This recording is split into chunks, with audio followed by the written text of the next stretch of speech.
Oke, Assalamualaikum warahmatullahi wabarakatuh. Baik, di pertemuan ini kita membahas dua materi tentang konsep dan definisi.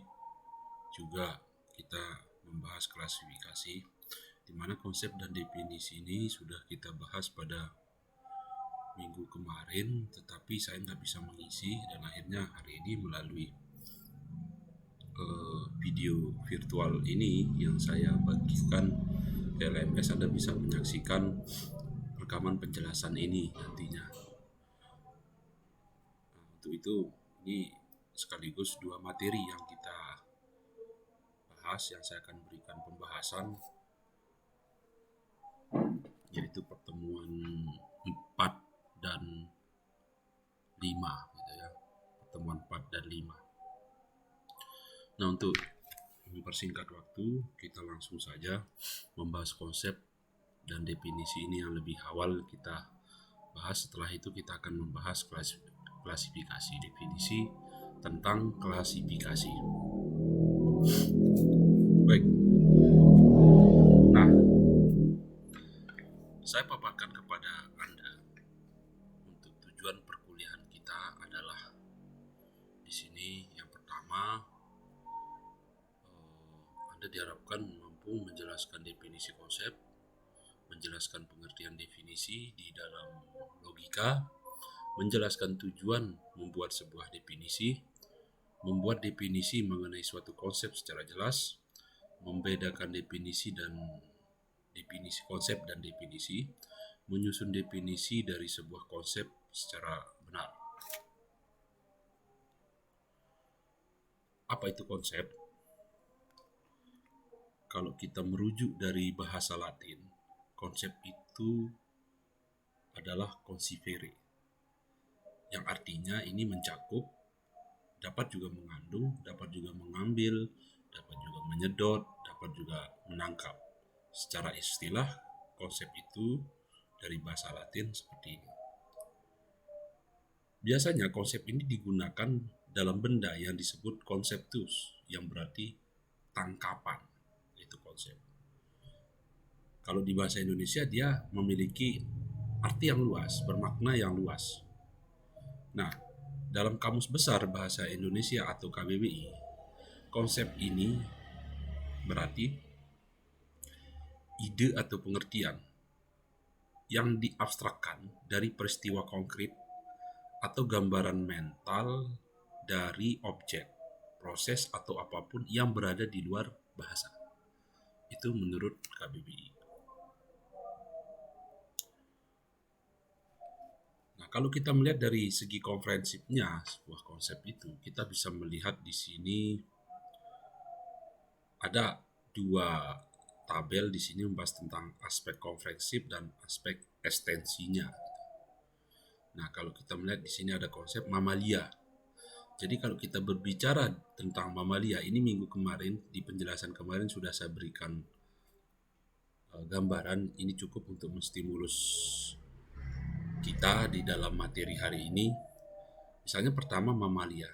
Mamalia itu ya manusia, bisa manusia, ikan, paus, kuda, kucing, anjing dan kambing, dan lain sebagainya. Kalau digabung mamalia dan binatang, maka di sini yang hilang adalah manusianya, gitu kan? Karena dia mamalia binatang, ini komprehensifnya. Karena kenapa? Karena manusia itu bukan golongan dari binatang. Digabung kembali mamalia binatang berkaki empat.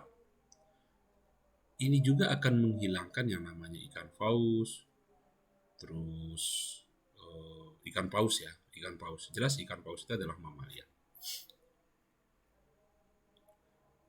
Nah, kalau dia berkaki empat, secara sendiri dia akan terseleksi, yaitu kuda, kucing, anjing, kambing, dan lain sebagainya.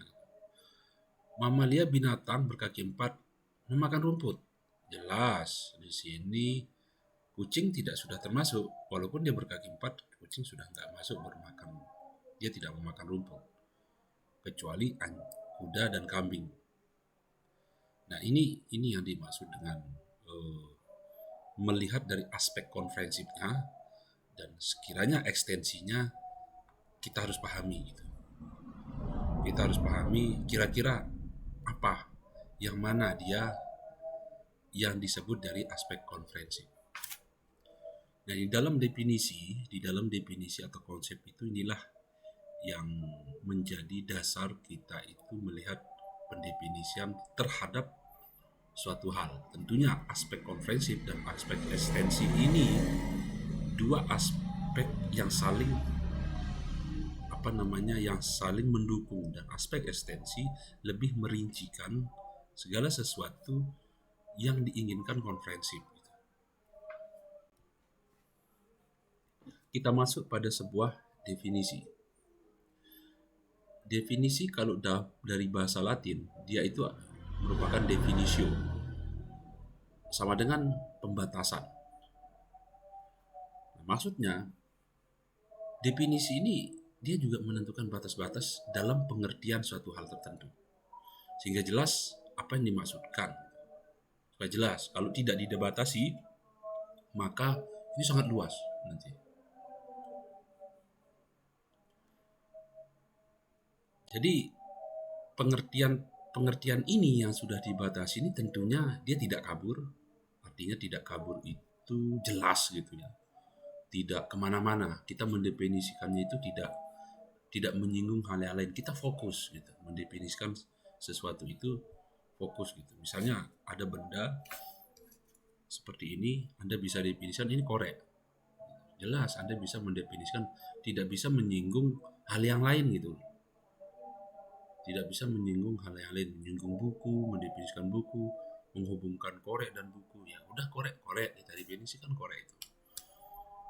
Terus unsur definisi yaitu definendum atau term dan definien, definisi itu sendiri.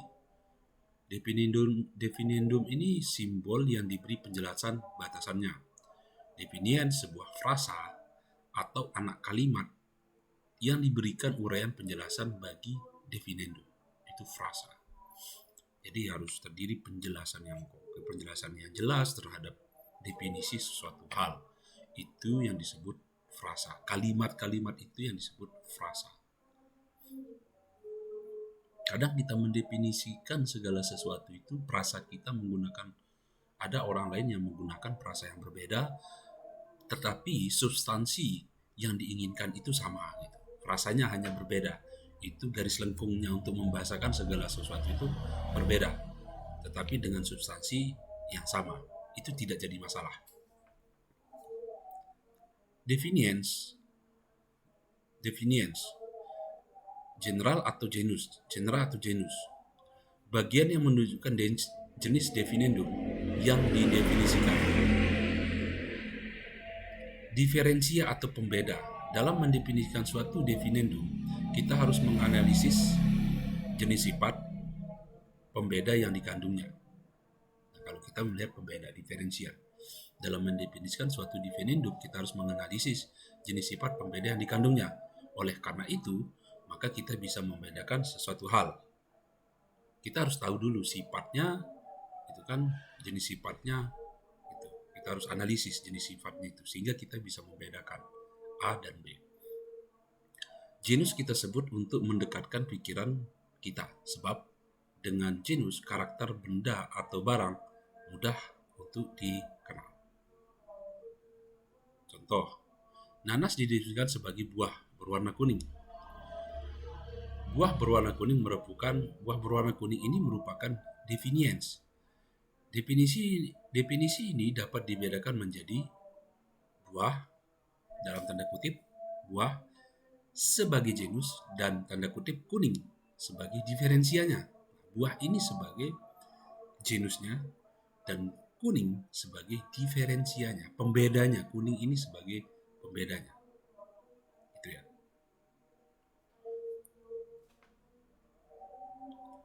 Nah, jadi nanas itu didefinisikan sebagai buah. Itu jenisnya, dan kuning, berwarna kuning, dan itu sebagai pembedanya atau diferensia. Nah, mengapa kita harus menyusun sebuah definisi? Hal yang pertama yang perlu kita perhatikan adalah agar kita dapat menambah perbendaharaan kata. Gitu. Ini tentunya perbendaharaan kata. Yang kedua, menghilangkan kerancuan dan ambiguitas. Jadi hilang kerancuan itu dan ambiguitas hilang. Yang ketiga, memperjelas arti suatu kata. Yang keempat, menjelaskan secara teoritis. Yang kelima, mempengaruhi tingkah laku. Nah, itulah mengapa harus kita menyusun sebuah definisi. Jadi, penting sekali kita itu menyusun sebuah definisi karena ini dapat menambah perbendaharaan kata, menghilangkan kerancuan dan ambiguitas, memperjelas arti suatu kata, menjelaskan secara teoritis, dan mempengaruhi tingkah laku. Ini yang tidak kalah penting, mempengaruhi tingkah laku. Nah, itulah pentingnya kita harus menyusun sebuah definisi. Jenis definisi ada dua di sini, definisi nominal dan definisi real. Definisi real ini definisi logis, definisi deskriptif, definisi final, dan definisi kausal. Nah, ini dapat Anda pahami nanti yang mana sih definisi nominal, definisi real, definisi logis, deskriptif, final, dan kausal. Kita lanjut ke pembagian dan klasifikasi. Nah, kalau kita mendefinisikan klasifikasi ini, jelas kita harus memperhatikan dua dulu, pembagian dan klasifikasi. Kalau pembagian, ini membeda ya. Pembagian itu memisahkan berbagai bagian benda atau untuk memecah keseluruhan kebagian komponennya. Kalau mengklasifikasi, menganalisis, membagi, menggolongkan, dan menyusun definisi dan objek menurut kesamaan atau perbedaannya. Jelas berbeda antara pembagian dan klasifikasi. Ya, pembagian ya udah bagi gitu, memisahkan berbagai bagian benda untuk memecah keseluruhan komponen-komponennya gitu. Itu dalam pembagian gitu kan. Misal contoh apa ya? Saya tadi aja ya. Ini korek, Anda pisahkan semuanya ini. Dari ini semua, dari besinya, terus pelatuknya, pemantiknya ini yang berupa api, itu namanya pembagian.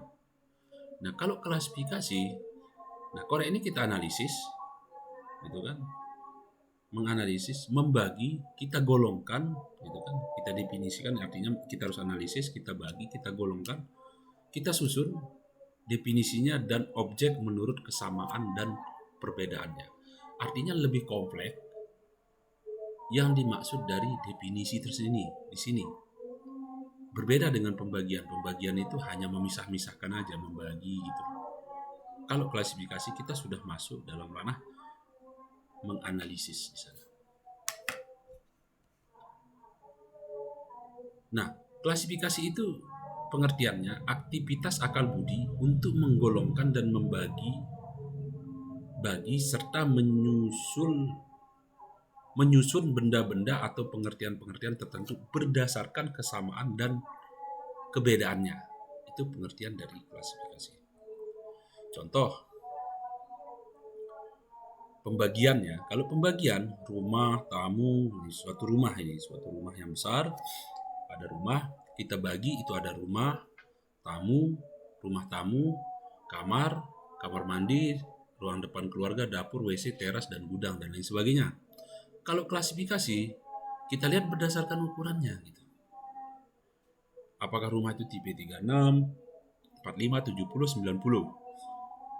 Nah, kira-kira bahannya apa? Apakah rumah itu kayu, rumah itu batu bata, rumah itu batu apung, rumah bambu? Nah, itu klasifikasi.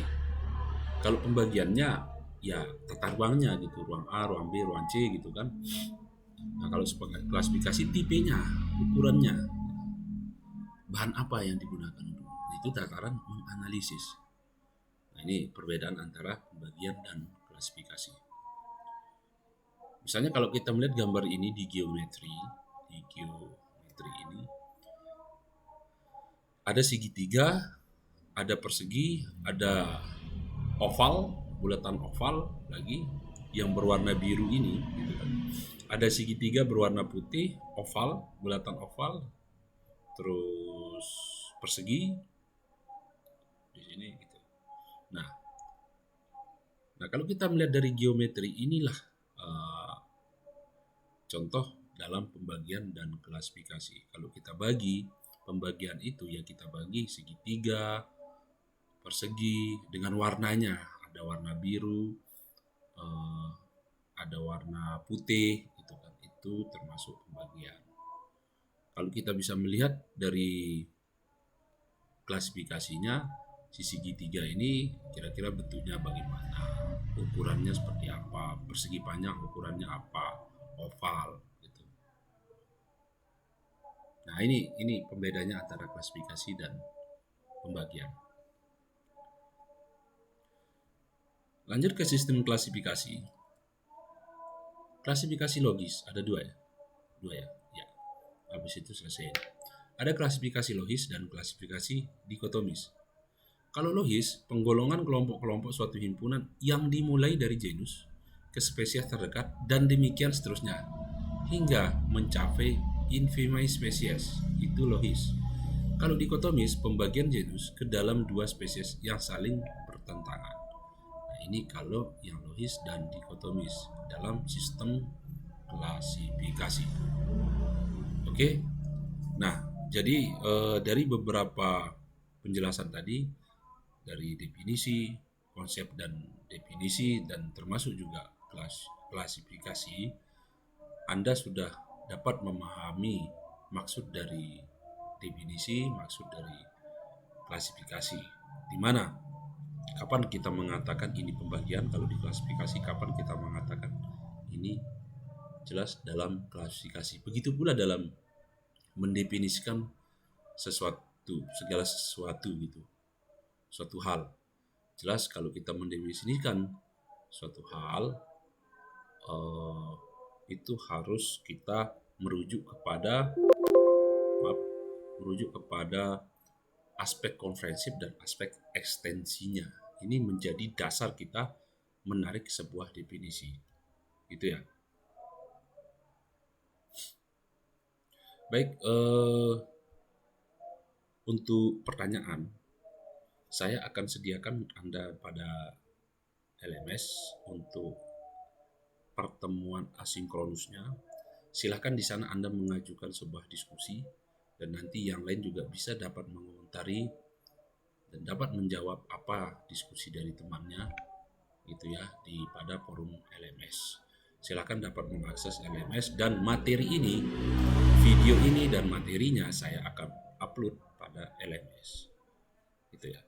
Mungkin itu saja. Silakan jangan lupa presensi melalui LMS, karena ini bulan puasa. Saya mungkin lebih banyak pertemuannya dengan secara virtual. Sekian dari saya. Assalamualaikum warahmatullahi wabarakatuh.